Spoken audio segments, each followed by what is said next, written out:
Good evening. What I want to discuss is the fact that the developer of the company called Water Investment Inc. is that they are also doing other developments in St. Joseph. So it's not just 10B on the river and that mansion there. One of the pictures, this is the area there, and it's near a cottage named Bathsheba Cottage. And it is it's on Highway Z. And Highway Z is from about Hillswick to Tent Bay. So it's in Bathsheba proper, okay? And on that highway, the government, this used to be a hill, and it is being leveled. I don't know, not in all my years of living in Barbados have I ever heard of development taking place where a hill, excuse me, has actually been leveled. So to me, that is quite uncommon. I've never heard of it. I don't know if you have heard of it either. So 10B is not the only one. So that picture, that used to be a hill, excuse me, and if you look beyond it, you can see the sea. And it used to serve as a natural barrier. It was much higher than it is now. It slopes up from the sea. So the hill is actually being leveled. And I'm not sure that this has ever happened before. So what this does or will do is to change the topography in that area. And to be precise, if people are wondering exactly where it is it was the hill that was opposite Cleaver's Hill. Cleaver's Hill may be much more familiar to people. This hill served as a buffer for the wind coming off the East Coast. So it will leave that area quite exposed. But however, of all things, an apartment building or buildings are being put up in that space. So you can see that currently the excavation is going up. And I am told that each day the person that we know of who is the principal, and I don't know if I can call his name. No, not the same, but this is not the Australian developer. This is the person who has a house on the East Coast in Barbados. He goes to this site every day and takes pictures to see how the project is progressing. I know that there are like ordinances that you can't even cut down a tree, right? So if you can't even, you have to get permission from town and country planning to uproot some trees for development. So what can we say in contrast to a hill? I think that it should have been, most likely it would have been prohibitive to level an entire hill to put a building on.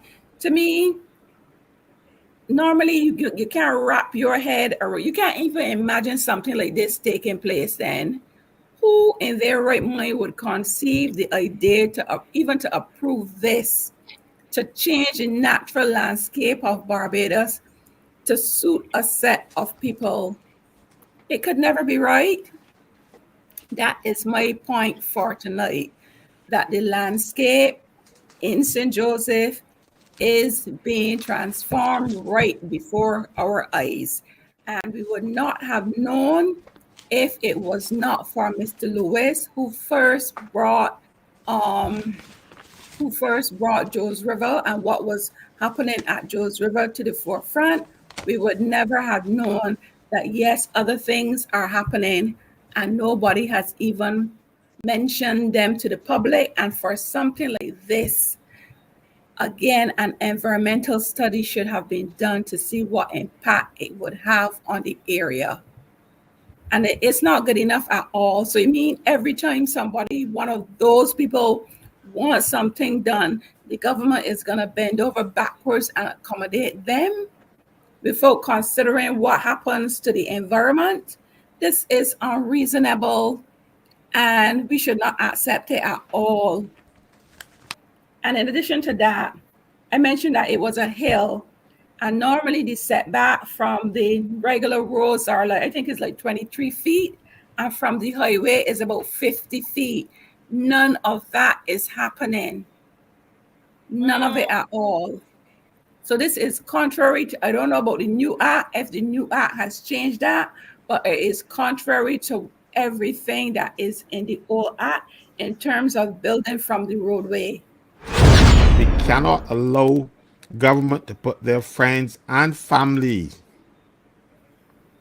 into George River to the detriment of the people who were born and raised in George River and Bathsheba, period. We cannot allow a government that is short-sighted, only thinking of what is in it for me. And when I say me, I don't mean me, but I say me, individuals. And we have too much of that, or what is in it for my family, because I am still not satisfied that this situation is not a friends and family thing. This is not just any investors just pop in Barbados and watch work and say, "Oh, I want Bash, I love Bashburg and take it over." You come in, you destroy the topography of the land, you put barriers to the residents, and let me tell you something. The Attorney General, who is the representative of St. Joseph, he did more non-contentious business than he did criminal law, if he ever did criminal law. So this should be right up his alley. He should know that what is happening to his people is contrary to the law. And rather than sit down and say, "Oh, I'm going to negotiate this," but he should say, "No, you are breaking the law. Don't do it." So why is the Attorney General, representative for St. Joseph, not standing up and representing St. Joseph? Why is he so timid to come out and do what should be the right thing? Mind you, I do not understand. He is a successful lawyer. He should not be beholden to anyone by now.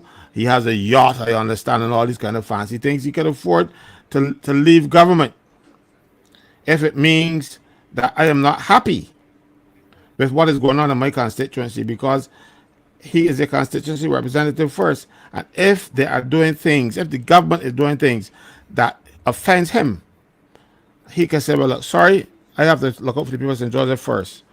If he is not happy with what is happening, so this means that whatever is happening here, he is happy. He is He happy, is. and as Attorney General, I see Sand here telling him to go and investigate Ralph for something that is the alleged 15, 20 years ago. But this is ongoing. You shouldn't need anybody to go and investigate what is happening, because they have breached every provision. Today I had my phone, and people are sending me all kinds of things that they breach all the policies, they breach the requirements of the. Everybody been sending me things today, even people who are close in these areas, and they warn me, do not send out my name, because I still work in the government and all kind of thing, so I can't send out anything. As I can acquaint you with it. But the civil servants who have to go and do the minister's bidding, because they don't have a choice. They got public officers, so they got to do the work that is sent down to them. But they're not pleased. The civil servants who are working, some of them who are working on this, I don't have all, who are working in this area and who had to go through and see what is happening, they are offended, because it couldn't happen before, and it shouldn't happen now, and certainly it shouldn't happen for a person who come into Barbados with big pockets. We are not prostitutes. We don't walk up for the guy with money. We should have integrity. Barbados now has graduated to becoming a banana republic. So I'm telling you now, you see that those sugar cane and the arm and the hand of the coat of arms. You got to take out them and put two bananas, because that is what Barbados has become, a banana republic. Now, we're not getting the canes. You know, the crop just started a couple of days ago and they can soon finish. But we are Banana Republic. So let me get the artists at work and put two, mind you, I don't want any loyal opposition to go and depict that because that is a crime. Okay? I just warning you, you cannot represent the coat of arms like that. It would be an offense. So as much as I am imagining it and saying what it should be like, what it should be, you cannot do that and publish it with some in your name or that somebody could detect you because the police can come for you with that. It's a national emblem, and you cannot deface it. You cannot mutilate it. Just like you can't sing the national anthem to another beat, which is also an offense. You can't deface national emblem. So even though I'm saying it should have bananas in it, please don't go and make one because we have some artists out there who they jump on these ideas. I can't draw a circle, but I can come up with these ideas. So what I'm saying to you is, Barbados, the people of Barbados need, because it ain't happening to you. They did it in St. Thomas with Harrison's Cave. They take away the people's land because the cave belonged to the people who live on top of it. That's the law. They take away. They haven't given no compensation. They take away their access to the down there, and you put up all kinds of fences. And this is for development. This is not development that we're saying in St. Joseph. This is profit. This is greed. This is I don't know if we can go as far as kickbacks. I don't know. But it looks fishy, you know, and it look like it's more like a bag of shrimp. Smell real bad. So the people of Barbados need to stand and tell this government, you have gone too far, because when you destroy that coastline, that area in St. Joseph, you can't get it back naturally. It is gone forever. So the people who were born down there and want to raise their children down there, they will go and take pictures now. But not even now because they're doing so much damage to the place. We don't want that. We want the people of Barbados to enjoy. As I told you a couple of programs back, I used to enjoy going down there, in my days when I was trying to woo the young ladies. I would check them down there and show them the spots and thing, and everybody duck pond at colleges and college and thing. And I was so sorry when the fellas stole the ducks, and all of that I went through. So I want to be able for other people to do that. And they can't do it if this man come here and put up barriers. And put up barriers to things that are ours. I want to repeat what I said on Monday night. And because I heard a fella from St. Joseph, and he's saying, oh, well, but it's development and the land belongs to the man. Yes, he bought it, but when you buy land, you buy it with certain conditions. You have a right survey over that land. You don't those rights survey are not extinguished. And the people from St. Joseph were traversing that land from time immemorial. So you cannot now go and extinguish those rights. They have no authority in law to say, well, I shut it off. You can't shut it off. It is not you. It is your land, but you can't do as you like. Look, for instance, when you go and you live on the main road, when the surveyors come and survey your land, your landmarks in the middle of the road. You ever see a fella put up a barrier and tell the trucks and things they can't pass? It's your land, yes, but you don't have the right to prevent people from passing, even though that you when you buy land next to the road, you buy the land up the middle of the road, and you don't nobody comes and say, but look, just so this is something similar. The people in the community, not one individual fella, the people in the community have a right to traverse that land because they always had it, even before he owned the land. So when he bought that land, he bought it with those rights that the people have intact. He can't extinguish them because he has money. And so I don't like the idea of people from St. Joseph who think, they think they're smart, they think they're bright, and I know the fellow myself. He thinks he's bright. I don't think so. I've sat on committees with him, and he was defending this issue. This is indefensible.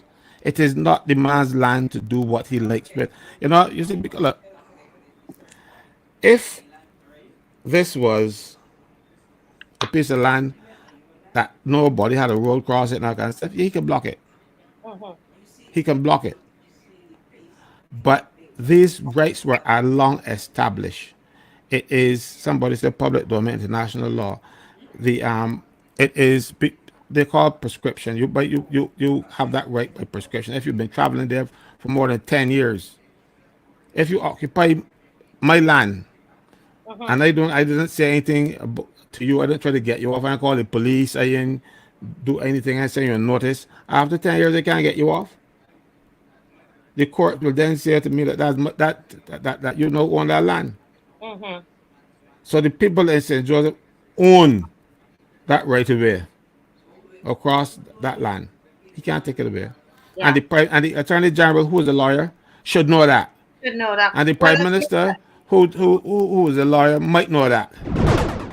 Let me issue my part of my disclaimer and say that this is outside of water. Um, this is actually one of my favorite areas, like planning and development for investment and the like. So I was actually glad to see Mr. Murray presenting the information, and I wanted to help bolster some of the points that he made specifically dealing with this George River issue, right? No, Mr. Murray put on the screen the Planning and Development Act 2019, right? However, you have to go a step further. So when you went a step further, the government actually passed, I want to count them for you, right? The government actually passed 22 amendments to the Planning and Development Act, i.e., it was called the Planning and Development Amendment Act, which was passed the following year, right? So they passed 22 amendments to the planning and development legislation, mm, right?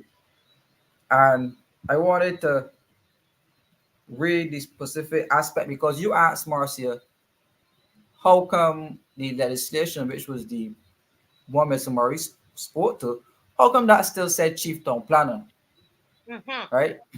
But persons were referencing the fact that the office was abolished. Now, in this new act, which is the Planning and Development Amendment Act, the post was officially abolished, right? And in part of the 22 amendments, it says at section 6 that you would delete the following subsection, which is the old subsection which spoke to the chieftain planner, and it says you substitute the following. There shall be a department of government known to be the Planning and Development Department, headed by a director of planning and development who shall be a public officer. And such number of planning officers, building officers, enforcement officers, and other staff may be appointed to assist the minister and the board in the administration and the enforcement of that act. It went on to say in the next section that you delete the following words: the chieftain planner, planning officers, and staff appearing at the beginning of the subsection, and substitute with the following words: the director and staff, the director meaning the director of planning and development, right? I also want to I mean, there are a lot of amendments. Marseille said 22 or 23 amendments, so I can't even take the one to go through all of these, right?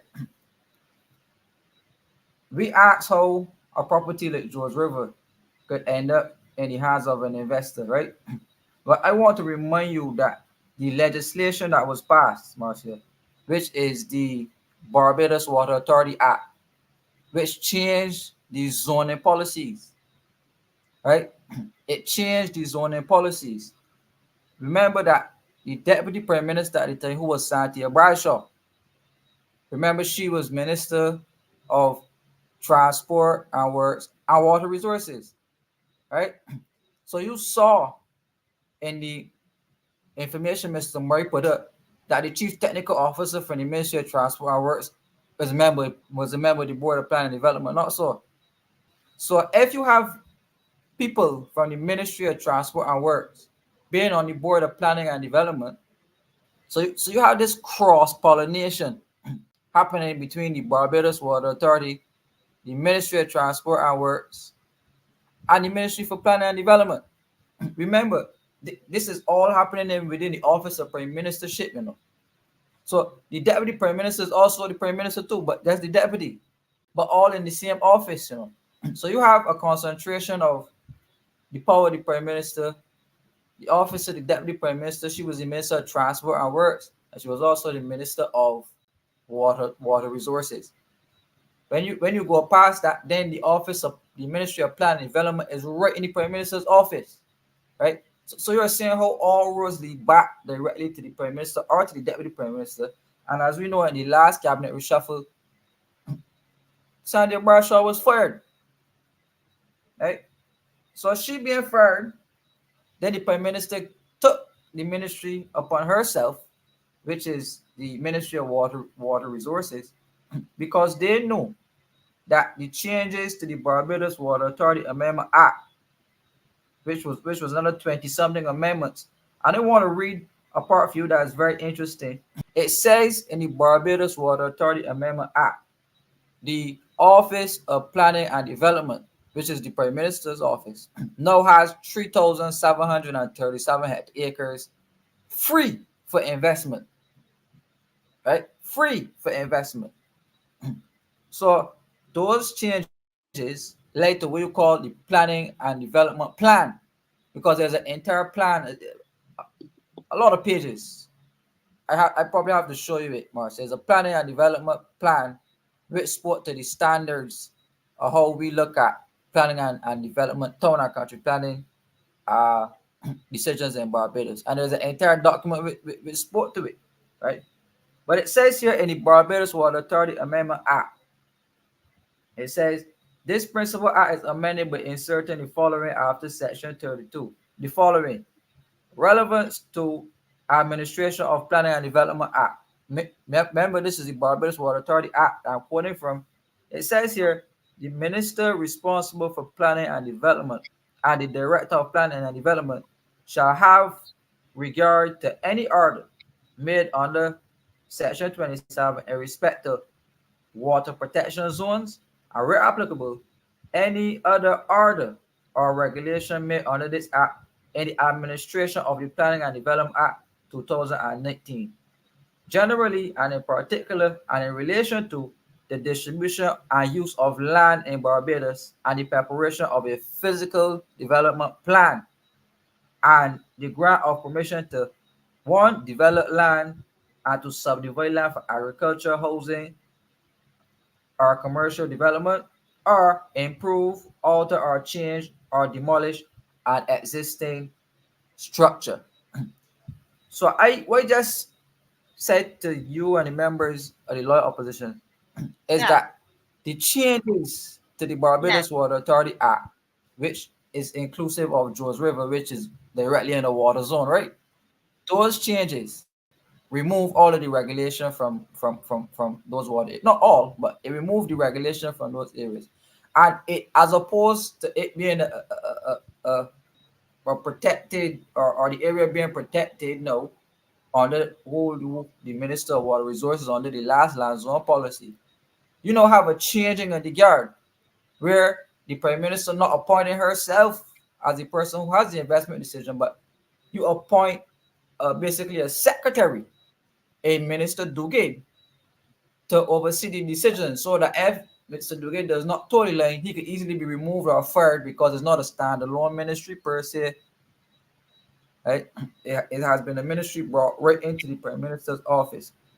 So when you deregulate the zones and then you pass an amendment like that, which says now that the minister responsible for planning and development, which is the Prime Minister, can now make whatever decisions necessary according to the Barbados Water Authority Act, which manages the water zones, Marcia.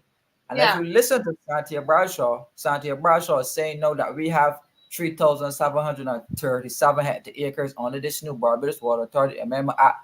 for investment. So how is it now that the Prime Minister of Barbados, right, through the Barbados Water Authority, remember, an institution that she's now taken over for herself, right? To build the Jobby Water, second thing second, but first things first, I hope you're following me with Yes. the overtures that I'm making here. The regulations of the zones, Marcia, does Mm-hmm. not only impact Charles River, the regulations basically legalize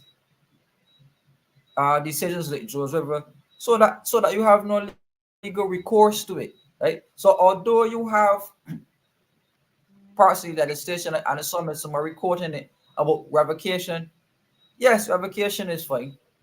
Revocation is possible. But when you have all of these interlinkages in terms of legislation, the Ministry of Environment, the Ministry of Water Resources, the Ministry of Transport and Works, and the Prime Minister's office, you see how much red tape you have to swing and sway through before a decision is made on areas like Joes River. All because, again, Santia Bradshaw, who felt that she was large and in charge, was used as a complete scapegoat. I mean, not scapegoat, but she probably knew about it and probably participated in it. To have these different ministries commingling with each other, and I keep calling them all the time because I want you to hear them, right? The Ministry of Transport and Works, their technical officers are involved on the planning board, right? Officers from the Barbados Water Authority on the planning board as well. The Ministry of Planning and Development. The minister is not a standalone minister, but he's only a minister in the Prime Minister's office, right? So he really and truly does what the Prime Minister say. And I'm gonna end off on this point.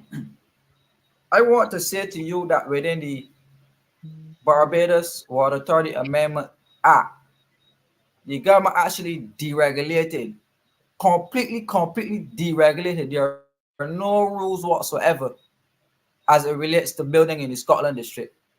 Right? So before where the Scotland District Act and the Soil Conservation Unit had full responsibility for the St. Andrew and the Scotland District area. Right? And I can tell you this, I keep hearing rumors of the fact that the Chinese have been doing studies on how to develop the entire Scotland District area. You know? And I speaking about from St. Andrew straight back over to St. John, which is obviously inclusive of St. Joseph. And you remember the picture that I sent you, which shows that the entire East Coast cattle wash area was for sale Yes. already. All of these new lands, seaside lands and water-prone lands, Marcia, are becoming freed up because of that Barbados and changing it up into zones, right? The Scotland District Act, right, which regulated areas like St. Andrew and those places, it was changed to facilitate the Chinese and the Complant Company going in and building $400 million that they borrowed from the Chinese in roadworks, right? $400 million, and the Chinese abandoned the roadworks in St. Andrew. And I remember it very good. It was Lisa Cummins who tabled the Scotland District Rehabilitation Act, right? So now the entire Scotland District, Marcia, has no sort of regulations whatsoever. Mm-hmm. And the only pieces of legislation, because if you look at the Barbados Water Authority Amendment Act, and you look at what was said, because I have Sanjay Bradshaw saying it here, right? I want to quote exactly what Sanjay Bradshaw said, so that I don't misquote her, so that she doesn't get the Chinese letters at me. But it says here, Bradshaw explained that Zone E, which is a non-rechargeable contributing area, and we went through this thing with the aquifers and Yes.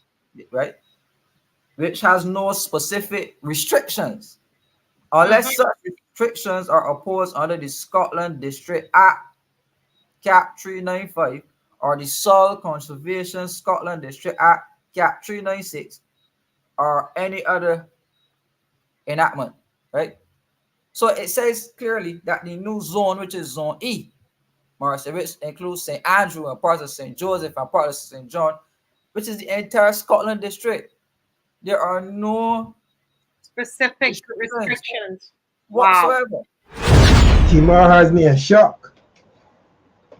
You know, I'm still trying to catch myself because, you know, based on all the things said relative to the Scotland district, we hear about Zone 1 and all the applicable laws and policies. And now we realize that all these things gone through the chute.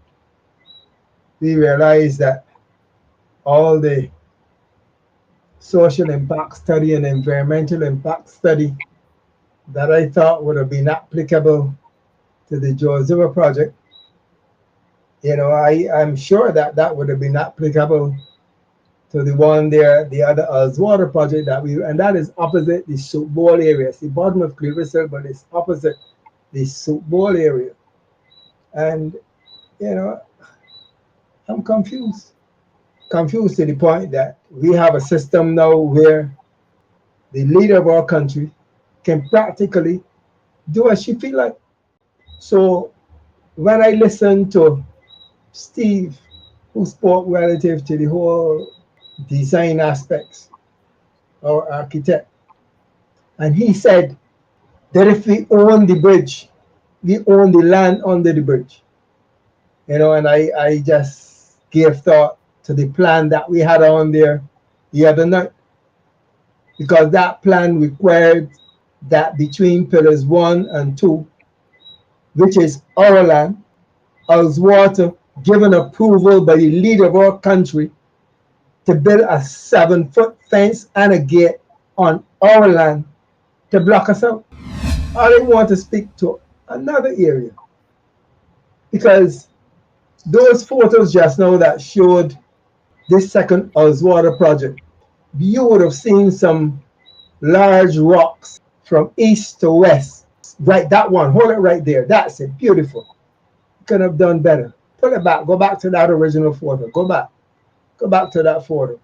The one that shows the, or hold it right there. That's our old train line. You see the rocks there to the right? It is said that if you're in the sea, in the area of those rocks, the area where you're looking at where you can see the water, that is Soup Bowl. If you come in Soup Bowl, you will land on the sand. You're safe because the sand is ours. But if you come here by these rocks, according to our parliamentary representative, what he's saying to us is that the minute you step out of the water, right in the area by these rocks, you're on that man's land. Oh. So you got to come in at High Rock, which is above there where that vehicle is. Where the vehicle right there, that's High Rock. And to the other side of those rocks is Soup Bowl. So if you come in there by those boulders, you are on this man's land. So we were talking the other night about that large rock there opposite Bathsheba Park. I don't think that's the rock in question. These are the rocks that are in question. So the actual development is intended to spread onto those rocks, because technically speaking, the high water mark does not go much further up. At least it can't come into sand because there's no sand there. So the high water mark comes on those rocks. So the actual development is intended to go, well, you're either going to push where the train line or you're going to build over the train line. But the actual development is intended to go onto those rocks, because according to the parliamentary rep, those rocks, they are the property of the landowner. So he can afford to extend his construction from the top where you see being excavated right onto these rocks, because those are the property of the developer. We are in a sad state, and we have got to stand up as a people, because what's happening now in St. Joseph, it is saying to me that there are no checks and balances.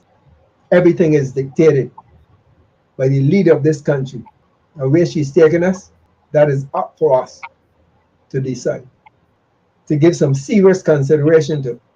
And one thing I'm going to encourage all of us to do is to make sure that you're with us on Sunday, 2 p.m., because we're going to say to them, we have a concern. We're not going to sit back and allow these things to happen. Let's bring in our architect, Steve Jamut. Mr. Jamut, good night. Yes. Okay. Yes.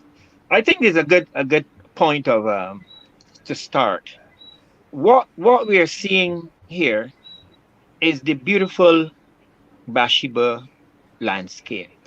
What we are speaking about is about things that is happening, or should I say, being superimposed on this landscape.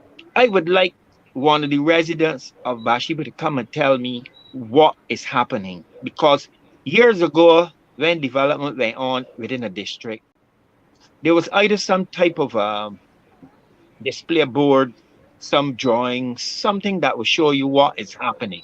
We cannot tell if a spaceship is landing here, if a helicopter port is going to be here. Nobody knows exactly what is. There's a lot of hearsay, right, about what is coming on here. We know, we hear that, okay, there's villas and so going on in one section. We understand that there's a wellness center on the other, but there's no information to the people in Bathsheba as to what is really happening, what they're bringing to our shores. And that is one of the sad things I find in the development of any area in this world, because I would like to know that if something is happening in my area or in my country, that at least I should know what is coming and how it affects me. So I understand that, according to the codes, safety codes, and so that there's normally hoarding put up around a site in order to protect any debris or any vehicles or anybody wandering on the site, or perhaps even safety of the materials on site, or against pilferage of items on the site. I can understand that. But I believe that somebody in this area, in Bathsheba, somebody in authority should really come and tell the people in this constituency what is arriving in this constituency, because we are all oblivious to what we are talking about things, but nobody can really tell me if it is wood, wall, metal, if it is circular, square, triangular, what it is, what is the nature of these things. We see hills coming down, we see we're going over one way and we're going under the other, we're going up top of one another, and nothing is really, nobody really knows what is really going on in this constituency. Look what George River was. That was when it was a ruin. That's when the bridge was a ruin. And that black thing that you see spanning from column to column, that was the water pipe that bring water from all in Belle Plaine, all up to Foster Hall. That was a steel pipe that actually held the columns together. Above it is just brick concrete that has broken away. Some of the steel you can see exposed. That was the train line, the ruin of the train line. And you can see the beautiful ruin that was there after the ruin. I mean, you could almost look through transparent like a mirror and see the trees in the background. And although you can traverse on it, at least you could see, we could go into the river and we could play with the fish and do things. But now what we are being told is that we have a flyby. We are put to do a flyby. So we can only walk past. Look, you see the people up there in here?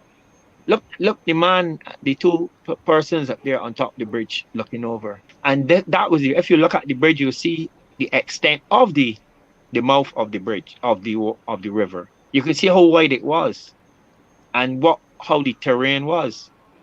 And those are the columns, those large columns, those are the columns that were there. And that is George River, the mouth of George River. These columns that the proposal is to put 7-foot walls to block up these areas. Am I right in my understanding?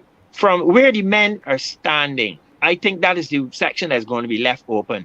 That's where the water is coming down. So what thing is saying that we are being really put in the water.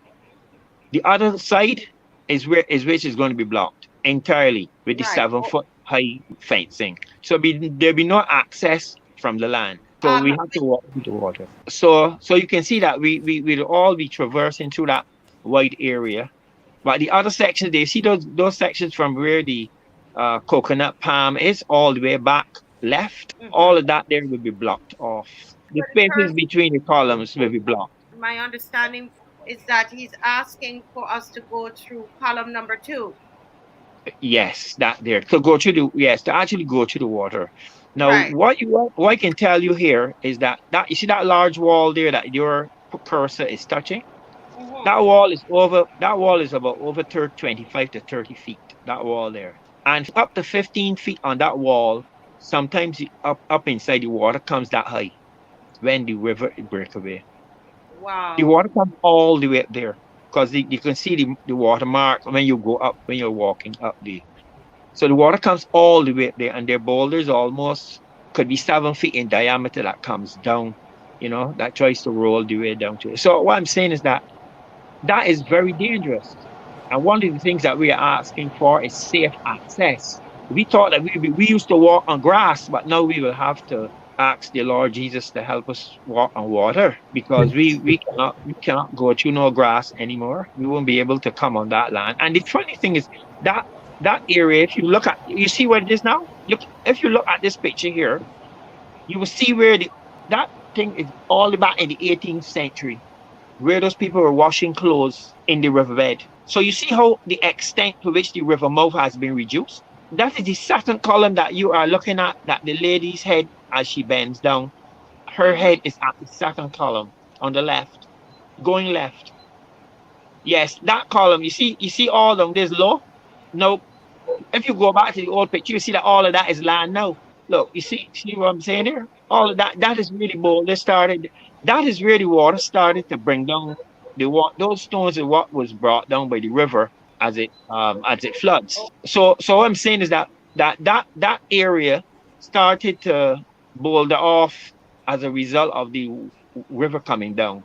And since the water authority, not because of them, but from the time that piece of the spaceship dropped right almost in front of that area, I started to see some excavations going on in which they push the boulders now and create that we call it revetment or something. I don't think it's a revetment because I don't think the water really comes from that direction. The water comes downhill. It doesn't come up the hill. The water doesn't flow up the hill, it comes down. So what I would interpret that to be is reclamation, land to reclaim land, because you have actually bolded off up to that last column there, that center column.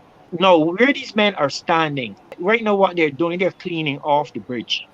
This is at the other end of the upper section of George River, right up to the end of what you call Gaixil. Now, if I tell you that a motor car at that level that those people are walking Mm-hmm. was washed with the water coming that high straight into the river and all the way down to the sea, you would doubt me. Wow. And that bridge is almost that bridge could be about 10 feet in the air. And so those men are just it actually licked away all the things. So the men has just rebuilt the those sections so people weren't falling. So that water really, when that water comes down, I tell you, it is extremely high. And Right. one of the other things here is that the government has had to go back on the other side, going back to the section where the ladies in that pink dresses are. I had to shore up that section because the water used to override there and Mm-hmm. almost head the way down, all the way down to East Coast. So they had to build back that section up so that to channel the water under the bridge. So I'm saying that this is a dangerous situation that we're presenting for ourselves. And Georges River is one of the third largest rivers in Barbados. So if Wow. you're seeing that water comes down there through Georges River plantation and comes all the way down and can still push back stones all the way down here. This picture here shows us the rock cropping on the other side of the bridge, and in the background there you would see there's a house in the background that is on the east coast. That I think that is on the going that is going to the almost on the east coast, the end of that railway that goes through there, right? And if what happened if you happen to go there, in fact, when the Barbadians go there now, they would see a lot of site clearing in that area. And when you look at it, you could see that it has all the vestiges of a resort. But what we're up against, you see that large stone there? That's where everything stops for us. And if you see the mouth, you see that little narrowing of that of the water. You see the water come down, then you see it disappear. You see, Mm-hmm. right? You see that section that closed off, and you can see some soil there with vegetate with some irrigation pipes right in front of you. Yes. But that is where the planting, that is where the land has been reclaimed. And those are plants that were planted. So you have actually reduced the mouth of the river. So you've actually narrowed. Remember when I showed the picture with the lady who was washing clothes? She Yes. was all the Yes. way back upon, she was way all the way back upon that grass. So you've actually constricted the mouth of the of Joe's River. And I believe that somewhere, sometime in the this not too distant future, that George River is going to come back for it. You see all of these boulders and everything that happens there. That is all part of the makings of George River. Those boulders that went there, all that stuff, that all those ponds and stuff there. And if I tell you that just beyond those rocks, within the last 2 years, there was a small whale, large dolphin, like almost a whale, that washed all the way up to those rocks from the sea. Wow. Yes, there are pictures of that small dog, a big. I mean, this thing was about 12 feet long and about 3 feet high. That washed all the way up by those coconut trees in the front of you. So it tells you that the water from the sea comes all up in there at high tide. As a matter of fact, any person that lives in St. Joseph for a substantial amount of time would tell you that when around hurricane season and there's really a bad hurricane, the water goes straight up to East Coast Road. Straight up the East Coast Road. There was some talk about prohibiting development on the East Coast any further because of the insurance costs to properties that were destroyed on the East Coast. Those are our foreparents. That who is there washing those clothes? And that is like this life started not yesterday or in 2019. This was way back centuries ago when they used to enjoy the riverbed. They go there and wash their clothes. And not only that, most of them used to work in the bear houses in East Coast or Edgewater Hotel. So they used to use that, wash their clothes and they would press the clothes and they would go to work along the coast because that is where, the rich and so lived then. Now, what is happening now is that the children of that generation has grown, educated. What are we to do? We're going back to the stage where we have to be mendicants in our country, we have to be servants and so in this country. So what we're saying is that's the life that we enjoyed from centuries ago. And now for somebody to come to give it away, I don't know. I believe that the spirits of our ancestors will deal with that. The whole concept of not wanting us around is that we don't want to see you in the area. Let me enlighten you as to two cases in Barbados. One, there was a guy who just at the mouth of Roundhouse, just over that side, where that water comes through, that gully where that water comes through. Mhm. There was a proposal by a doctor to span that gully and build a massive house. And over the wall to the beach, he was planning to put a pool on the beach. That was one. That was refused. The beach was refused, not the house. The second was Paradise, where a famous guy came to Paradise, knocked down Mauritania, Portia, and all of those lovely buildings that form Paradise. Went to cut down some trees, mahogany trees, 3 feet wide, and we stopped them. They had to apply for permission to cut down those large mahogany. Those mahogany trees were like 3,000 years old, and some were 400, 300. The town planner had moved in to stop them from cutting down those trees. Secondly, the developer. His concept was to put a pool on the beach, and that was refused. He got vexed and he left Barbados. He went to La Toc and he got permission. Now, I don't know if government believes that because if you aggrieve someone of with a lot of money, that they would take the money elsewhere and we would get lost. Sometimes we have to stand up for our heritage and don't let people come with money and buy us, right? So I'm saying in those two cases, the government acted prudently. I believe that even Sir Grantley is rolling in his grave to know that what is going on because he used to live right between these two developments. I don't Sir Grantley Adams. And every morning he used to walk with a stick when he lived in Bathsheba. that he used to walk this same. You see where that hill is that coming down? That is where he used to start his walk. So if you are going to be talking about the Sir Grantley Adams, then I believe that you should honor him in some way. But if Sir Grantley had to come back and realize that he got to look over a cliff because you cut down his road, why do we have to sell to the highest bidder? Excuse me, Victor or Steve. There Mhm. is a notice on my phone about a property called Cornwall Yeah. between George River and the Ridge. You know about this? You know this property? Yeah, yes, yes. No Cornwall, yes. This is also owned by the same developer because that's where the people used to go when they were not in power. Well, coming up a young boy, I was always told that Barbados economy was always planned in East Coast. That the economics of Barbados used to be planned in East Coast. Yeah, Right there at the mouth of the bridge, just around there. But the issue with Cornwall is really that Cornwall is now an entertainment building. Actually, the rock, that large rock that I told you that the water comes 15 foot high. That is the section where Cornwall is. That big rock that goes all the way up George River. It's over 30 feet high. I mean, Lewis would tell you, you just stand and admire the wall. Biggest rock hill is a cliff. Mhm. I think Crave, that is the home for Crave. And you could understand how much people will be there, dressing and not getting prepped for the music, and so you understand, dressing and keeping noise all through the night, going past 2 o'clock. Sometimes they go till 8 o'clock in the morning. No. There's no rules for them. That's a menace to the people. Because if you can tell me that you're gonna lock up a little boy who flying a kite till 8 o'clock, but yet big people can bang music till 8 in the morning, right? Then I really have a little problem with the kind of the Yeah. logic.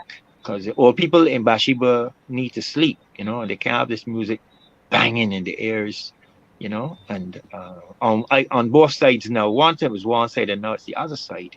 The music comes across on Hillcrest and come and swoop all over the gullies like a train, throughout the entire Bathsheba area. It really is disturbing sometimes. This is the beautiful thing about Bathsheba. We enjoy the music of the sea. Up to now, all at night, you can hear some songs, right?